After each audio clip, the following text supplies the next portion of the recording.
Video like जरूर कर लीजिए और ऐसे वीडियो लगातार फ्री में पाने के लिए चैनल को तुरंत सब्सक्राइब कर लीजिए और बेल आइकन को जरूर टैप कर लीजिए ताकि आगे भी सारे वीडियो आपको मिलते रहे। यूट्यूब में फॉलो करते हैं तो प्लीज ये वाला फ्री टेलीग्राम चैनल जरूर ज्वाइन कर लीजिएगा। सारे नोटिफिकेशन सारे अपडेट यहीं पे आते हैं, ध्यान रखिए।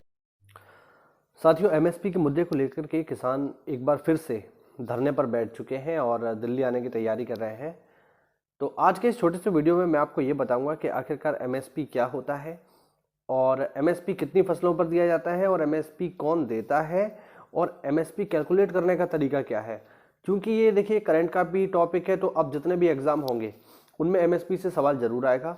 तो इस छोटे से वीडियो लेक्चर में 12-13 मिनट का है, इस पूरे वीडियो लेक्चर में आपको कंप्लीट इन्फॉर्मेशन मिलेगी कि आखिरकार एमएसपी क्या होता है, कैसे कैलकुलेट करते हैं और देने का तरीका क्या है और किसानों की क्या मांग है। ये भी मैंने इसमें लास्ट में इंक्लूड किया है कि आखिरकार किसानों की क्या मांग है, किसान एमएसपी को लेकर के विद्रोह क्यों कर रहे हैं। तो एमएसपी के बारे में होल सोल आपको इसके बारे में जानकारी मिल जाएगी। वीडियो को पूरा देखिए, अच्छा लगे तो चैनल को सब्सक्राइब और वीडियो को लाइक करिएगा। तो आज की इस वीडियो लेक्चर में हम जानने की कोशिश करेंगे कि आखिरकार ये एमएसपी है क्या। तो बहुत ही इंपॉर्टेंट वीडियो है ये और इससे आपको पेपर में भी सवाल मिलेंगे और जानकारी के लिए तो ये है ही। तो चलिए बिना किसी देरी के शुरू करते हैं। तो देखते हैं यहाँ पे सबसे पहले हम पता करेंगे कि एमएसपी होता क्या है।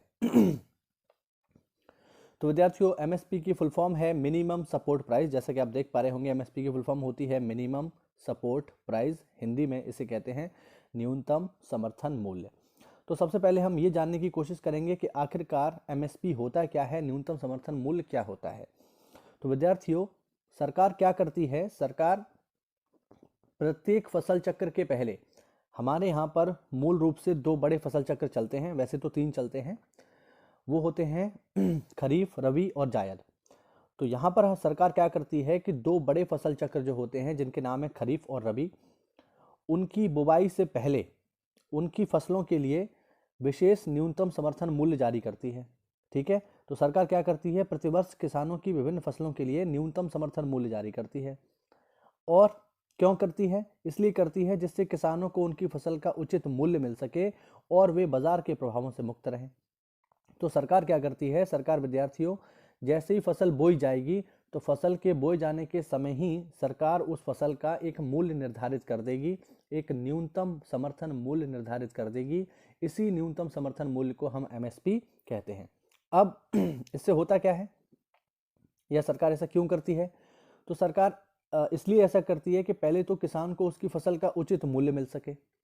ठीक है, यानी किसान जो फसल बो रहा है उसको उसका पर्याप्त मात्रा में मूल्य मिल सके। दूसरा कि वे बाजार के प्रभावों से मुक्त रहें। बहुत बार विद्यार्थियों क्या होता है कि मान लीजिए कोई फसल बहुत ज़्यादा हो गई, जैसे हमारे यहाँ गेहूं की फसल बहुत ज़्यादा हो जाती है, आलू की फसल बहुत ज़्यादा हो जाती है। तो मार्केट का सिंपल सा फंडा ये है कि मार्केट में नियम ये होता है कि अगर कोई चीज़ ज़्यादा सप्लाई हो जाती है, मार्केट में किसी चीज़ की ज़्यादा अधिकता हो जाती है, तो उसके जो मूल्य हैं, जो उसका रेट है वो कम हो जाता है। डिमांड एंड सप्लाई में हम लोग पढ़ते हैं कि अगर किसी चीज़ की मात्रा मार्केट में बहुत ज़्यादा हो जाए, बाज़ार में किसी चीज़ की मात्रा अधिक हो जाए, तो उस चीज़ का मूल्य बाज़ार में घट जाता है। तो ये किसानों के साथ भी हो सकता है कि मान लीजिए बहुत बड़ी मात्रा में आलू या गेहूं का उत्पादन हो गया, तो फिर हो सकता है गेहूं और आलू के मूल्य इतने घट जाएं कि किसान ने जो रुपया लगाया है वो भी उसको वापस ना मिले, उसकी कीमतें गिर जाएं। तो किसान को इस समस्या से बचाने के लिए सरकार पहले ही क्या करती है, उस फसल का एमएसपी सेट कर देती है कि साहब इतने से नीचे तो ये बिकेगा ही नहीं और इससे नीचे मतलब इतने में तो हम ही खरीद लेंगे और इससे नीचे आपको नहीं बेचना है। कहने का मतलब ये है, तो बाजार के प्रभावों से किसान मुक्त रहे और उनकी फसलों को उनका उचित मूल्य मिल सके, इसलिए सरकार क्या करती है, एमएसपी हर वर्ष निर्धारित करती है। चलिए, अब ये कब से शुरू हुआ है ये भी हम जान लेते हैं, इंपॉर्टेंट बात है। तो विद्यार्थियों, एमएसपी शुरू हुआ है 1966 और 1967 में। ध्यान रखेंगे, अगर आपने ध्यान दिया होगा तो ये वही वर्ष है जिस समय चल रही थी तीसरी पंचवर्षीय योजना। तो तीसरी पंचवर्षीय योजना के दौरान सबसे पहले गेहूं के लिए न्यूनतम समर्थन मूल्य की घोषणा की गई थी, जो कि उस समय पे 54 रुपए प्रति क्विंटल था। ठीक है, तो हम ध्यान रखेंगे सबसे पहले गेहूं के लिए न्यूनतम समर्थन मूल्य की घोषणा की गई थी 1966-1967 में, और ये तीसरी पंचवर्षीय योजना के दौरान हुआ था। अगर आपने पंचवर्षीय योजनाएं पढ़ी होंगी तो आपको पता होगा तीसरी पंचवर्षीय योजना भारत की सबसे असफल पंचवर्षीय योजना थी और 1965 1966 वो समय था जब भारत में भीषण अकाल पड़ रहा था, इधर पाकिस्तान के साथ युद्ध चल रहा था। तो ऐसे में खाने की बड़ी समस्या थी। ऐसे में फूड सिक्योरिटी को बनाए रखने के लिए, खाद्य सुरक्षा को बनाए रखने के लिए सरकार ने एमएसपी की घोषणा की थी। ध्यान रखेंगे, हिस्टोरिकल फैक्ट है, पेपर में पूछा जा सकता है।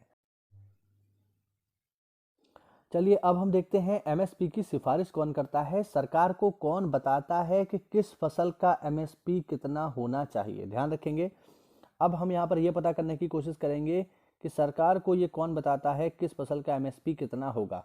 तो सरकार को ये बताने की जिम्मेवारी है विद्यार्थियों किसकी, ये है कृषि लागत और मूल्य आयोग CACP की। ध्यान रखेंगे, काफी इंपॉर्टेंट प्रश्न है ये, ठीक है, काफी महत्वपूर्ण प्रश्न है कि एमएसपी की सिफारिश भारत में कौन करता है। तो एमएसपी की सिफारिश करता है भारत में कृषि लागत और मूल्य आयोग। CACP का मतलब है the commission for agricultural cost and prices, ठीक है। तो ये इसका फुल फॉर्म है और यही जो है एमएसपी की सिफारिश करता है भारत सरकार को।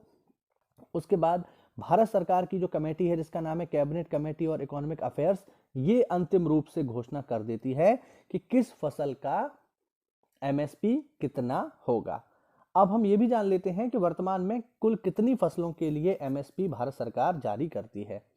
तो विद्यार्थियों, वर्तमान में 23 फसलों के लिए भारत सरकार एमएसपी जारी करती है। ये सवाल आपसे सीधे सीधे पेपर में पूछा जा सकता है कि बताइए भारत सरकार वर्तमान में कितनी फसलों के लिए एमएसपी जारी करती है। तो वर्तमान में 23 फसलों के लिए सरकार एमएसपी जारी करती है और इनमें से 14 फसलें होती हैं विद्यार्थियों खरीफ की, 6 फसलें होती हैं रबी की तथा 3 नकदी फसलें शामिल हैं जिनके नाम हैं गन्ना, जूट और नारियल, ठीक है। ये हम ध्यान रखेंगे, 14 फसलें हैं खरीफ की, 6 रबी की तथा 3 नकदी फसलें इसमें सम्मिलित होती हैं। मैं उम्मीद करता हूं कि आपको ये बात पता होगी कि खरीफ की फसलें क्या होती हैं तथा रबी की फसलें क्या होती हैं। तो एक आध फसल का आप लोग मुझे कमेंट बॉक्स में जवाब देंगे। तो हमने देखा कि यहाँ पर कुल 23 फसलों के लिए एमएसपी जारी किया जाता है और अब हम देखते हैं यहाँ पर कि एमएसपी की गणना कैसे की जाती है। आखिरकार सरकार जो है एमएसपी को कैसे कैलकुलेट करती है, इसको भी हम जानने की कोशिश करते हैं। तो विद्यार्थियों, वर्तमान समय में भारत सरकार जो है एमएसपी को कॉस्ट ऑफ प्रोडक्शन के आधार पर निकालती है। ध्यान रखना, वर्तमान में भारत सरकार एमएसपी को निकालती है कॉस्ट ऑफ प्रोडक्शन के आधार पर, यानी इसका मतलब ये हुआ कि किसान को किसी फसल को उगाने में कितना मूल्य लागत आ रहा है, ठीक है। कॉस्ट ऑफ प्रोडक्शन का मतलब हो गया उत्पादन में लगने वाली लागत।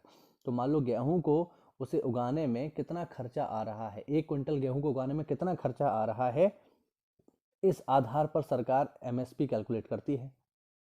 अब एमएसपी जो है मुख्य रूप से 3 तरीकों से निकाला जाता है। पहला तरीका है A2, इसमें हम क्या सम्मिलित करते हैं, A2 में हम सम्मिलित करते हैं सीड्स यानी बीजों को, फर्टिलाइजर यानी खाद को, पेस्टिसाइड यानी जो हमारे कीटनाशक होते हैं उनको, फ्यूल को और इरिगेशन को, ठीक है, इरिगेशन यानी सिंचाई। तो A2 में सबसे पहले हम ये पता करते हैं कि 1 क्विंटल फसल को उगाने में कितना आपका बीज लग गया, कितना खाद लग गई, कितना कीटनाशक लग गया, कितना तेल लग गया क्योंकि किसान हमारे ट्यूबवेल का इस्तेमाल करता है, और सिंचाई में कितना खर्चा आ रहा है। सबसे पहले हम A2 को निकाल लेते हैं कॉस्ट ऑफ प्रोडक्शन में। इसके बाद हम देखते हैं कि जब हम कोई भी खेती करते हैं तो उसमें लेबर भी शामिल होती है, ठीक है। जब आप खेती करोगे तो ऑब्वियस बात है उसमें मजदूर वर्ग भी शामिल होगा, उस मजदूर को आपको पेमेंट भी करना होगा। लेकिन विद्यार्थियों, भारत में ये परंपरा है कि जो भी किसान खेती करता है तो उसके परिवार में ही बहुत से लोग ऐसे होते हैं जो उसके साथ खेती में काम करते हैं, ठीक है। जैसे मान लीजिए अगर पिता खेती कर रहे हैं तो उनका बेटा अगर जवान है तो वो खेती में लग जाता है पिता के साथ, या उनके और भी बेटे हैं तो वो भी लग जाते हैं। हालांकि वो काम मजदूरी का ही करते हैं लेकिन उनको पेड नहीं होता। भाई पिता अपने बेटे को मजदूरी करने के लिए पैसे थोड़ी देगा, लेकिन वो काम तो कर ही रहे हैं। तो दूसरा जो तरीका है वो है विद्यार्थियों A2 और FL, इनको जोड़ देते हैं हम, A2 प्लस FL। A2 में क्या आएगा, तो A2 में तो ये ऊपर वाली सारी की सारी चीजें आ जाएंगी, ठीक है। और FL में क्या आ जाएगा, FL का मतलब है फैमिली लेबर, ठीक है। जो घर के हमारे मजदूर हैं, जो फैमिली लेबर है, वो भी शामिल हो जाती है। अब वो अनपेड है क्योंकि हमने कुछ पैसे तो देते नहीं है, लेकिन वो काम तो कर ही रहे हैं ना, खेतों में तो काम कर ही रहे हैं। भले पिता उनको पैसे नहीं दे रहे अपने बच्चों को, लेकिन वो काम तो कर रहे हैं। तो भारत सरकार इसका भी ध्यान रखती है कि भारत सरकार उनको भी ऐड कर लेती है जो कि फैमिली लेबर हैं, जो कि घर के मजदूर हैं और खेत में काम कर रहे हैं। तो दूसरा जो तरीका है वो है A2 प्लस FL का, ठीक है। और तीसरा तरीका है विद्यार्थियों C2 का। C2 में क्या क्या आ जाएगा, C2 में A2 भी आ जाएगा, A2 प्लस FL भी आ जाएगा, ठीक है। और जिस जमीन पर किसान खेती कर रहा है विद्यार्थियों, बहुत बार ऐसा होता है कि किसान की खुद की जमीन नहीं होती। बहुत बार ऐसा होता है, जैसे उत्तर प्रदेश में एक कल्चर है कि किसान जो है बट्टे पर खेती करता है, बटाई पर खेती करता है। तो वो ज़मीन उसकी नहीं होती, वो ज़मीन जो है बटाई पर लेता है और उस फसल का एक हिस्सा बटाईदार को देता है, बाकी खुद रखता है। तो वो जो है उसकी ज़मीन किराए पर है। तो जब वो खेती करने जाएगा किसान जिसके पास ज़मीन है ही नहीं, तो उसे अपनी ज़मीन पर कुछ रेंट भी देना पड़ेगा, कुछ किराया भी देना पड़ेगा। तो जब हम C2 निकालते हैं विद्यार्थियों, तो हम उसमें A2 और FL को तो जोड़ ही देते हैं, इसके अलावा जो ज़मीन का किराया है वो भी हम जोड़ देते हैं। तो विद्यार्थियों ये 3 तरीके से सरकार कैलकुलेट करती है MSP को, A2 प्लस FL और C2। अब अगर वर्तमान की बात करी जाए विद्यार्थियों कि वर्तमान जो है MSP वो किस पर सेट होता है, तो मैं आपको पहले ही स्पष्ट कर दूं कि वर्तमान जो आपका MSP है वो A2 और FL पर दिया जाता है, ठीक है। ये ध्यान रखेंगे हम, वर्तमान में जो MSP सेट होता है वो A2 और FL पर दिया जाता है। और भारत सरकार ये इंश्योर करती है कि प्रत्येक किसान को उसके MSP का 1.5 गुना लाभ मिले, ठीक है। 1.5 गुना उसको लाभ मिलना चाहिए अपनी फसल का, ये भारत सरकार तय करती है MSP के अंतर्गत। तो हमने समझा यहाँ पर कि MSP कैसे काउंट होता है, ठीक है। अब वर्तमान में देखिए क्या चल रहा है कि वर्तमान में किसान बड़ा विरोध कर रहे हैं MSP का। तो हम जान लेते हैं कि आखिरकार किसान इसका विरोध क्यों कर रहे हैं। तो विद्यार्थियों किसानों के विरोध का जो पहला बड़ा कारण है वो ये कि किसान चाहते हैं कि MSP जो मिले वो C2 का 1.5 गुना मिले। अभी हमने क्या देखा था कि सरकार क्या कर रही है, सरकार A2 प्लस FL का 1.5 गुना दे रही है। किसानों की मांग क्या है, किसानों की मांग है कि भैया C2 को भी इसमें शामिल करो। यानी किसानों की मांग है कि हमें जो है C2 का 1.5 गुना चाहिए। और भारत सरकार क्या दे रही है, भारत सरकार A2 प्लस FL का 1.5 गुना दे रही है, ठीक है।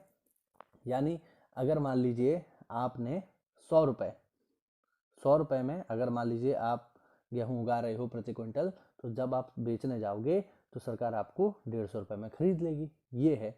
अब इनका कहना क्या है, इनका कहना है कि हमारे यहाँ बहुत सारे जो है बटाईदार हैं, इसीलिए उनका जो है खर्चा भी जोड़ा जाना चाहिए। स्पष्ट सी बात है, हम यहाँ देख रहे हैं कि A2 सबसे कम है। मान लो A2 में आए केवल 100 रुपये, ठीक है। A2 प्लस FL में आ जाएंगे 110 रुपये।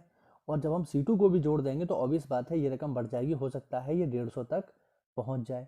तो यहाँ पर हम देख रहे हैं कि ये बढ़ता जा रहा है।